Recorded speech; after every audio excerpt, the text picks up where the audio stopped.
We are doing it live. And John always excited because he has like 9 days left on the Broncos payroll.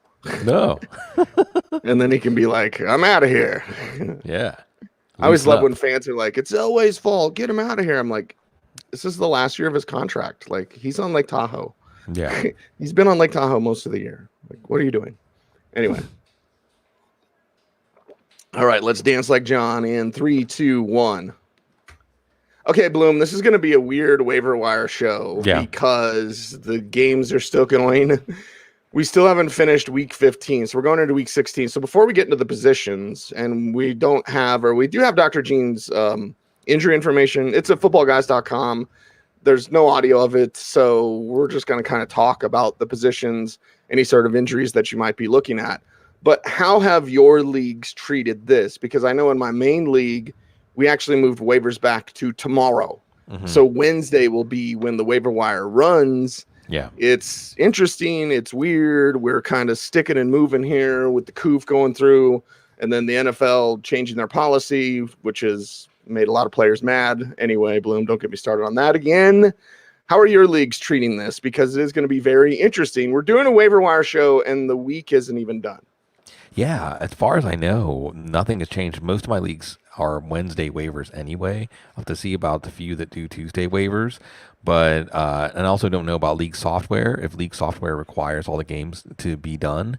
But since we're down to, in most leagues, 4 teams that are looking at the waiver wire, I guess in dynasty leagues, 12 teams or however many teams are in the league should be looking at the waiver wire. But I think this is just another reason, Cecil, when I think about all this, I think, tip your commish. Make sure your commissioner knows they're appreciated because they take responsibility for the second year in a row now of navigating our leagues through unforeseen difficulties. Right. And you and I have always talked about league Bibles, right? You have to have a league constitution, a league Bible, whatever. Sometimes this stuff comes up and you just got to be fluid.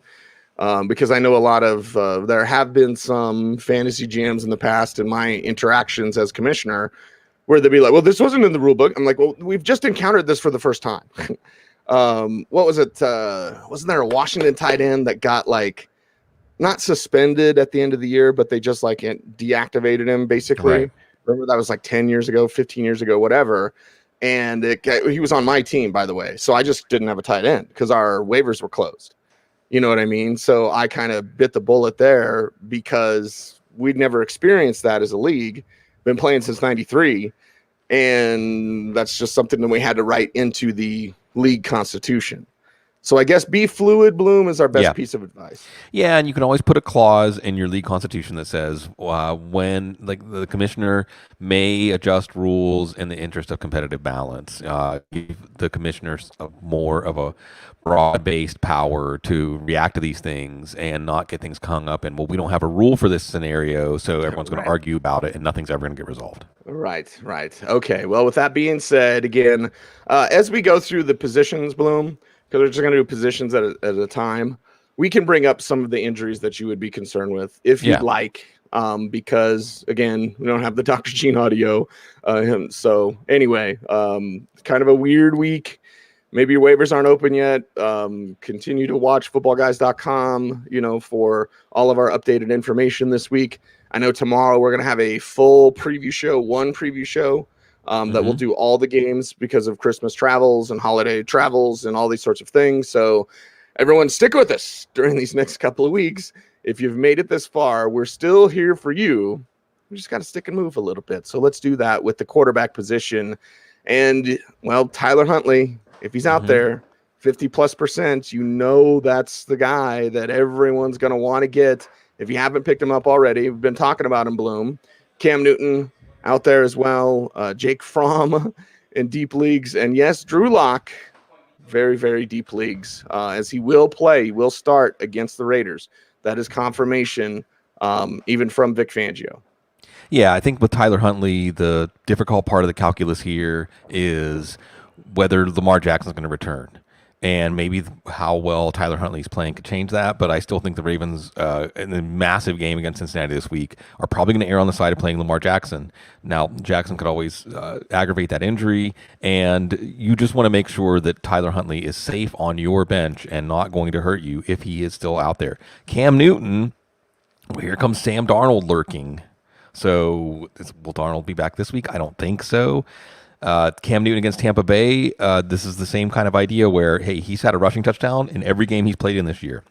He was reasonably effective as a passer. I mean, he wasn't ineffective as a passer, at least enough to get benched. But hey, against Tampa Bay, maybe that could happen. So there's a lot of risk there, but there is some reward. And then in your 2 quarterback leagues, we're going to cycle through Jake Fromm. How bad do you have to be to get benched for Jake Fromm and Right. Drew Lock? So you still have some more names coming up, although I think we all know what Drew Lock has to offer. Not very much. And, we'll see whether by the time we get to the games this week, Cecil, if there are names like Garrett Gilbert and Nick Mullins that we'll be adding to this list. Yeah, we'll have to continue to watch that situation. Bloom, I wouldn't be surprised. I know you don't do your projections just yet, although you might have already started on them. I wouldn't be surprised if Drew Lock blows it up against the Raiders. That's the story that's going to be there, because then the lock stands. I've never seen a bad quarterback have so many fans.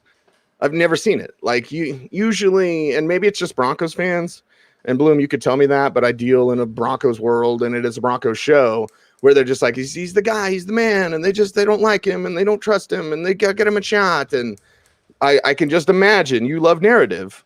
Mm-hmm. I can see Locke having like 300 yards and 3 touchdowns and dancing and doing the Buzz Lightyear and all that. And like those Locke stands will be pumping their chest, being like, see, he's our guy. He should have been the guy. Even though it doesn't matter. They're moving on. They're getting Aaron Rodgers, Russell Wilson, whatever next year. But maybe that's me going too far down narrative street, but I wouldn't be surprised if that happens. Yeah, but sometimes we see some results in the last few weeks of the year. Remember Marcus Mariota, that game he had against the Chargers that made it look like maybe he deserves to start somewhere. Well, the NFL doesn't agree. So sometimes these results result in action. Sometimes they just result, like you say, it's a lot of hot air from the fans. Hot air from fans are supposed to be cool air from fans. All right, to the running back position we go. And again, a healthy group to be sure, and some interesting ones to watch out for, because Dante Foreman's probably should have been already picked up. Like, I don't play in a league where Dante Foreman's available. Right. Duke Johnson is available. Ronald Jones is available. Samaje Perine, close enough. And now Devin Singletary. Now with more Devin Singletary. Bloom, I've always liked him. Right. And the Bills, speaking of like Drew Lock and irrational fan, like that, the Bills have never like used him except his rookie season, which he wasn't bad. And then they get Zach Moss thinking he's the thing. Like, stop trying to make Zach Moss the thing. Give it to Devin Singletary. They did, and it looked good. Jeff Wilson, who's not in my leagues. Again, we got to do this for all the apps and everything like that. So right at the top, some super interesting names. And then followed with the Justin Jackson thing. We're watching Austin Eckler on the Koof list. Craig Reynolds, Netflix doing some good things. Amir Abdullah, especially in PPR leagues. You're looking for a little J.D. McKissick type punch. He could be there for you as well. So this running back group is very interesting. And Bloom, they're very talented. Yeah, and again, I'm using that 75% threshold in Yahoo League. So with our apps powered by this report, sometimes, even though it might not be relevant for listeners to the show, it might be relevant for people that are using the app. But look, Dante Foreman just coming on, 100-yard game, 2 out of 3 games. And against San Francisco on Thursday with no passing game to speak of, you would hope they would keep it close and feed Foreman. He doesn't have a high ceiling, or at least not as high as a ceiling as what Duke Johnson did last week. Now, with Duke Johnson, they're playing New Orleans this week in a very tough run defense.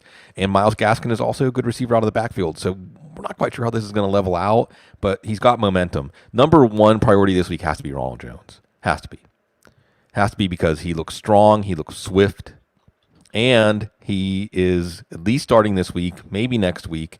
This is going to be one of the situations where you talk about someone's performance in December complicating the narrative for next year, Cease. Ronald Jones going in free agency can complicate that.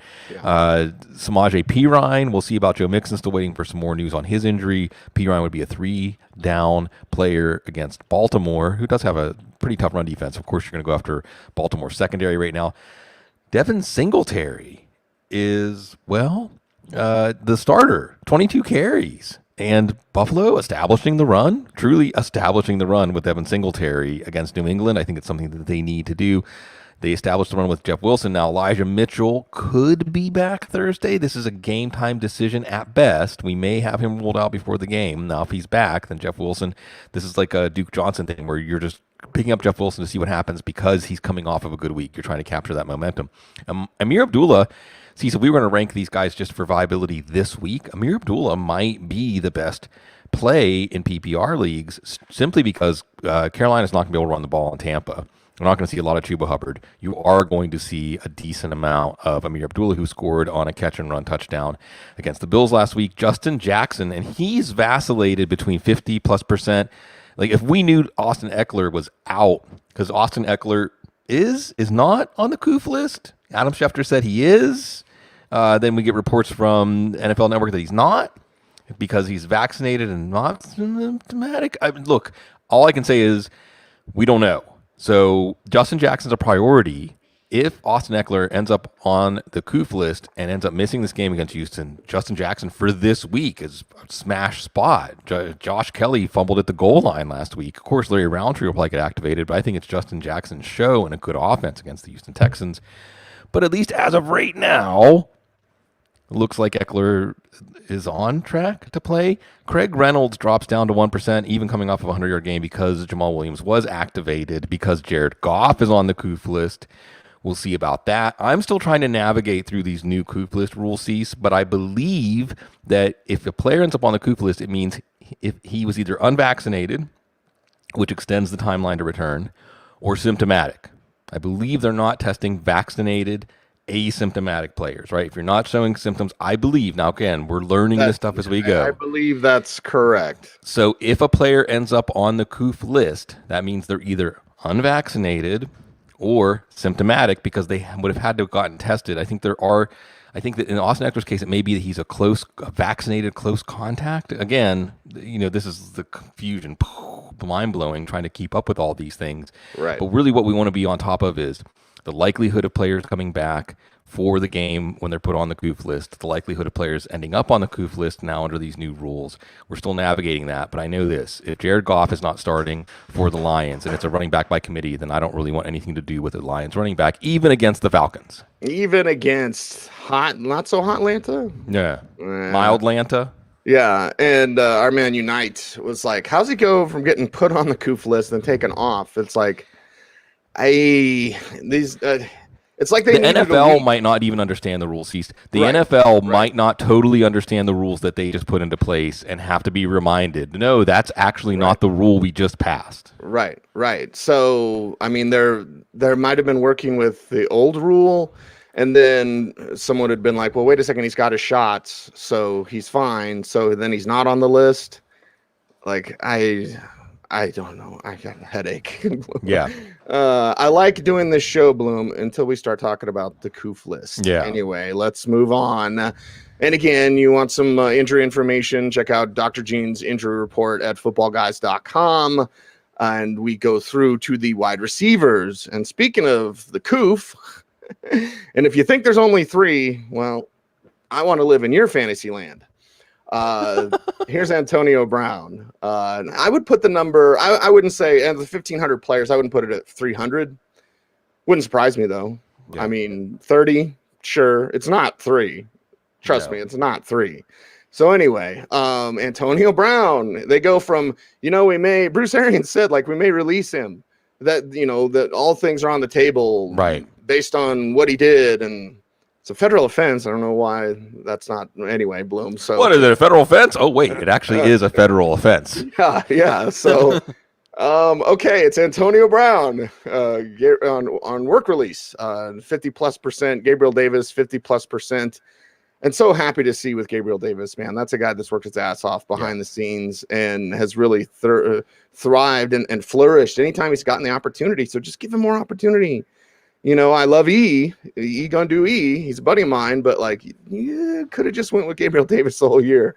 Amon-Ra St. Brown, 50+%. Tyler Boyd, they actually used him, Bloom. Yeah. They actually used the Tyler Boyd. They broke the seal, and he's a 25 to 50%er. Josh Reynolds there, Marcus Valdes-Scantling there. A couple of deep guys in Marcus Callaway, Tyler Johnson, who ties into what we got to say about the Buccaneers. And Laquan Treadwell there. And again, bring up the injury stuff because Godwin done for the year. It looks like Evan's going to be okay. That's what I wrote yesterday. So let's talk about this Tampa situation and get into these wide receivers. Yeah, Antonio Brown's the tops because he's going to move right in. I don't know if he's going to play the slot or it's going to be Tyler Johnson, but Antonio Brown, we already saw what he did with Tom Brady. It's Carolina. I don't expect Stephon Gilmore to be on Antonio Brown. If it's Mike Evans, Stephon Gilmore matches up against Mike Evans. He also matches up against Rob Gronkowski, who saw a lot of Malcolm Jenkins last week, the Gronkowski stopper. So all of this tells me Antonio Brown's going to have a big game and go right back into your lineup, and he's fully recovered from the ankle injury. Gabriel Davis, I don't think we're going to see Emmanuel Sanders this week. You see that great chemistry between Allen and Davis, including the game-clinching touchdown. And going up against New England, I think there's a lot more energy that's going to be put on Stephon Diggs. So Gabriel Davis is going to stay in lineups. Amon-Ra St. Brown, we're waiting for Jared Goff. If Jared Goff's on the Koof list, but if he's not, Amon-Ra St. Brown. See, I said that he's the discount Hunter Renfrow. Whoa. Hunter Renfrow is the discount Amon-Ra St. Brown after week 15. And then we move down a layer in priority to Tyler Boyd, the struggle target. It does seem like as Joe Burrow is having trouble hitting those downfield passes to Higgins and Chase, that's when he looks for Tyler Boyd in the middle of the field. Everyone could be successful against Baltimore. I do think we can look at what Baltimore did against Devontae Adams. Maybe they'll give a similar treatment to Jamar Chase. Hey, someone other than Chase is going to have to beat us. I know they're not going to give that treatment to Tyler Boyd, even though Boyd was the reason the Bengals were able to beat the Broncos, along with Patrick Surtain. Josh Reynolds coming along as a downfield receiver, but again, we're waiting to hear about Jared Goff. You love that Atlanta matchup, so we light our prayer candles there. Marquez Valdes-Scantling, I was there for Alan Lazard, a couple of touchdown passes, potential touchdown passes that were off. The passes to Marquez Valdes-Scantling were not off. Cleveland, the matchup this week, Valdes-Scantling, has that high ceiling. And then if you're looking for some Hail Mary plays, and it's possible, and see, so you might not need a Hail Mary play right now, but by Saturday, you might need a Hail Mary play. So this is looking at the end of your bench and maybe having that one high floor guy or at least a high ceiling guy, depending on how your matchup is going.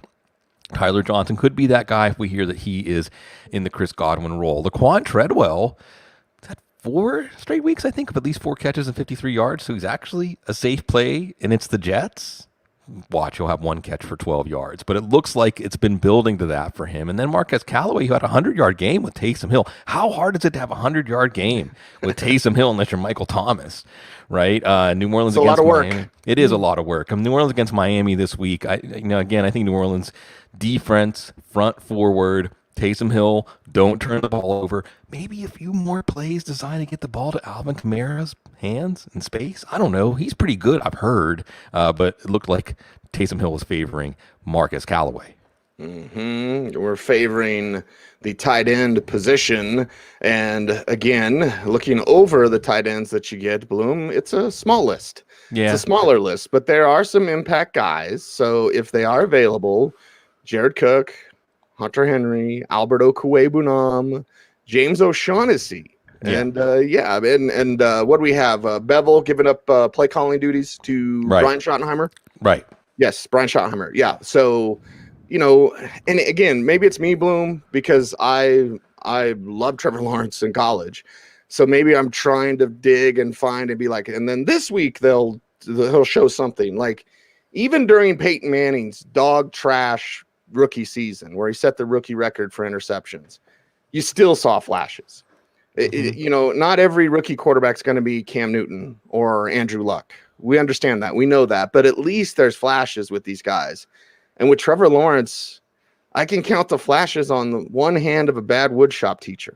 Yeah. So maybe it's just me kind of reaching and stretching, and maybe this is the week because now Bevel's giving up play calling to Brian Schottenheimer, or maybe they just hand it to James Robinson 25 times. Right. When you see flashes, it's more like roll Charlie Brown. Now that's a fire.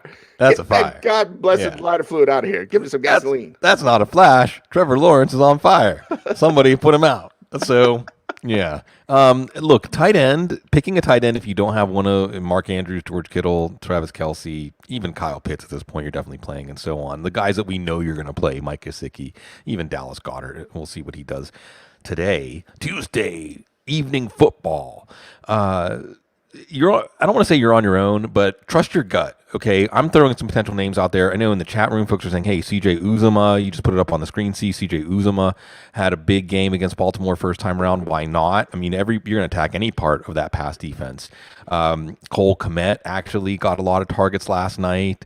Foster Moreau got a lot of targets last night. He was the Hunter Renfrow, getting those dump offs from Derek Carr, playing Denver. We know how they do against defending the tight end. Chicago's playing Seattle. Again, not exactly an imposing defense. So you're looking at matchup, but you're also looking at the quality of player. You're looking at injuries here too. Donald Parham, glad he's doing well. Don't think we're going to see him in week 16. Jared Cook. Well, it's, the agony and the ecstasy, but it is also getting Justin Herbert in your lineup against the Texans. So maybe Jared Cook would be one of your favorites here if he's out there. Hunter Henry had those 2 touchdowns going against Buffalo this week. He's hot. You know that he has chemistry with Mac Jones. Albert Okwuegbunam. There you go, Cecil. And you've been telling us about this from the beginning. And this is where, yes, sometimes there's good things to pick up on Street. Narrative Street has some stores that are open, some good purchases. And the Narrative Street purchase here is college quarterback, not just college quarterback, but again, Cecil's chronicled this for us. How many touchdowns did Drew Lock throw to Albert Okwuegbunam? I think it was like 17 in 17, 3 years. yeah, exactly. So that's his guy, and we've seen that carry over. And you saw that in the game against the Bengals. As soon as he got in, he was like, "Where's Albert O?" Yeah. So if he's out there, then he's probably, again, potentially the guy. Even though you don't want to get Drew Lock in your lineup, you might want to get Drew Lock into your lineup when it's the guy he only has eyes for. And James O'Shaughnessy, former Matt Waldron favorite. Well, still, I guess once you're a Matt Waldron favorite, you're a Matt Waldron favorite. They'll put it in your obituary. And he was the Matt Waldron favorite. But 4 for 60, I think, last week. This team was making Dan Arnold a reasonable play at tight end. So we have to heed that in the Urban Meyerless world of the Jaguars. Mm-hmm. We have to heed what we have to get rid of. Yeah. I don't know. Is that a good transition, Bloom? Well, it certainly, it's always that other side of the equation. And I appreciate our folks for always being wonderful and accepting and open to what we do. But this year in the Waiver Wire Report, I've incorporated our wonderful segments here. So there's always people to pick up, but you have to make tough decisions on who you're going to let go. Yeah, that's right. And you all are ready for it. So I'm going to play our special little video, and then we're going to talk about it right now. So I want everyone to say it with me and scream it to the heavens. Okay? From the edge of the Rocky Mountains to you, wherever you may be, I want you to all say it with me. Cue the Chuck D! And say Frosty. Oh, wait, no, we're not done yet. Bloom! As we get to week 16, even though week 15 is not done again. Sorry, it's so weird. It's so weird. Or some of your week 15, not quite yet. It's week 16, shut them downs. Numerology is all messed up. Week 16 used to mean something, a perfect square number. Now it's a prime number.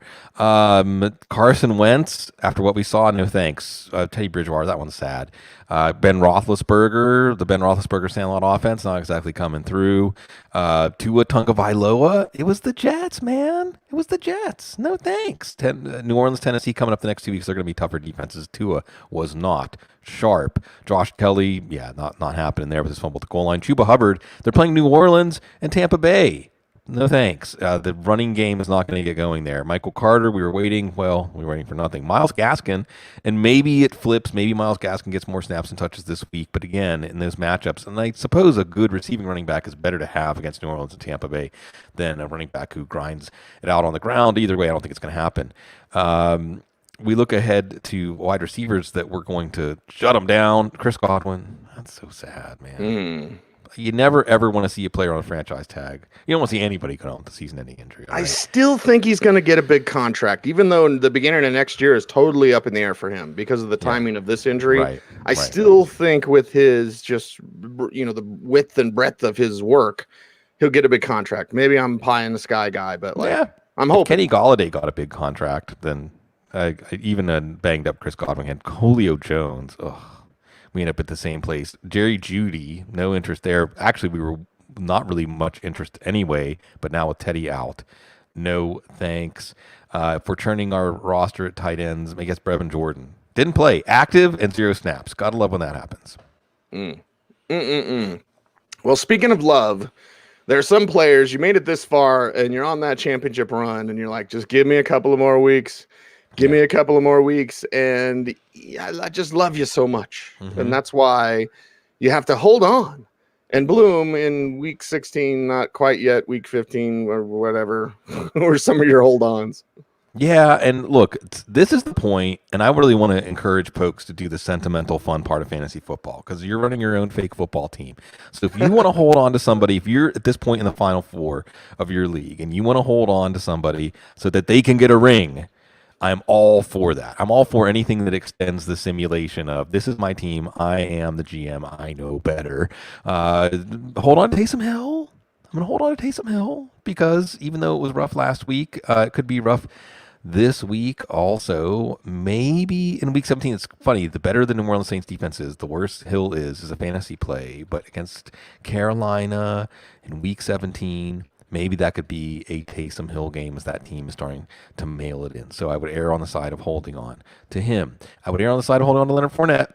Still playing week 17. So, might not. I would hold on to Ramondre Stevenson. I know that he let a lot of people down on Saturday night. I don't know if Damian Harris is going to play. I do know New England's going to run the ball as much as they can against Buffalo. Maybe even if Damian Harris does play, Ramondre Stevenson's going to be a what-the-heck flex. Wide receiver. So, we got levels here. I'm not going to hold Michael Pittman over Gabriel Davis or Antonio Brown if Jared Goff's playing not over Amon-Ra St. Brown. Otherwise, I'm holding on to Michael Pittman. Carson Wentz is a tough draw for your team, putting him in your lineup at this point. It is Arizona. Michael Pittman did get free behind the defense, but Wentz missed him. So there's your glass half full, glass half empty. There was more there for Pittman. He got thrown out of the game. So, you can look at one side of this and say, I'm shut him down. The other side of it and say, hold on. That's where we're splitting the difference.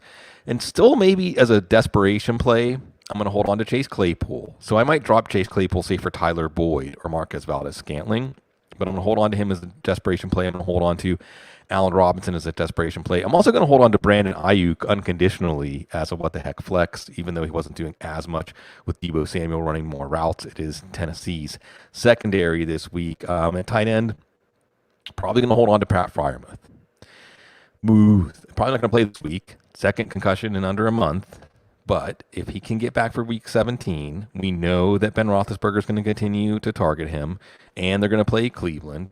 So that's a better outlook, I think, than the Kansas City matchup. We saw Cleveland letting Foster Moreau just kind of roam freely close to the line of scrimmage. That's probably going to be Muth as the Steelers cease. Did I tell you? There's a believable scenario where the Steelers win the division. If Baltimore beats Cincinnati, Baltimore loses to the Rams. Even if the Steelers lose to Kansas City, if Cleveland can beat Cincinnati, that basically, and the Steelers win their 2 games against Baltimore. Well, that Raiders win was big for the Browns. It was big for Pittsburgh, and it was so bad because the Browns could have been top of the AFC North, with a win, right? So look, the Steelers could end up 9-7-1. Cincinnati could lose to Baltimore this week and then lose to Kansas City. That puts them at 9-8. The Steelers lose to Kansas City this week, beat Baltimore and Cleveland. That puts them at 9-7-1. And then if Baltimore losing to Pittsburgh and the Rams and beating Cincinnati, they had something 9-8. The Steelers can still win the division, and it's totally believable. Oh my God. Welcome to 2021, and get ready. Somebody, I think, I can't remember where I saw it, but they're like, when you realize 2022 is pronounced 2022, but it's really 2023 in terms of the horror movie sequel. And I have been saying, Cecil, we are living in a horror movie. We are living in a horror movie, and not one of those fun, madcap, silly, zany horror movies either. Right. Like an actual scary horror movie, like The Exorcist, or Yeah, I don't get down with devil movies. Like horror movies are fine. I don't like the torture porn ones, like Saw or whatever. Psychological horror, Rosemary's Baby. Still devil movie. I won't watch it. That's fair. Watch it. Yeah. But remember, it's the people. And remember in Rosemary's Baby, what is actually, where is the betrayal? The betrayal is so that he can forward his career. That's how the devil gets into their lives. So there's a story there for everybody. There's a story in every show here on the Audible, and not only every show, but also every day. That's right. That's what we do. We are there for you again. Abbreviated week, weird week. We're gonna have a full preview show tomorrow, jam packed. So make sure to stay tuned for that. Yeah, and I'll interject and say it's a weird week. We're going to be doing our best to put out our content on time, but also going back and revising it for the Tuesday games. I will, as much as I can. I'll be traveling on Thursday, but I will, as much as I can. If people are hitting me with Twitter questions in these strange situations, that's always, if you're listening to this show, if you're part of our Audible family, then we'll do everything we can. Football guys, we want to make sure that you bring that championship home.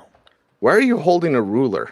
It's actually a stain. I just fidget. I have my hands. It's like Ricky Bobby. I don't know what to do with my hands. So it's not a ruler. I'm like, it's a paint stir stick. Actually, my wife loved my life, Kate. She was making. Remember, I was asking you about Marinitos. I was asking you about pan dulce. Some of the stuff you can get at a panderia. So this is what we use these for, is to get the thickness of the dough. You roll out the dough, and it's the thickness of the stir stick for your paint is actually the thickness that you want in the cookie. So a little hack for the kitchen there for your baking, your holiday baking. Okay, I thought you might be painting the other side of your duplex. So what? You remember the Jerky Boys paint each other pink, paint the town. Yeah, the Jerky Boys. Probably too offensive for today. Yeah, certainly too offensive for today. Yeah. All right. Well, that's a wrap for the show. Appreciate everyone out there for watching. Appreciate everyone out there for listening. Before you're out of here, make sure you do all those YouTube things, like, comment, share, subscribe, hit the notification bell so that you never miss a vid. He's Sigmund. I'm Cecil. We are the Audible. Everyone stay tuned. It is always, you must stay frosty.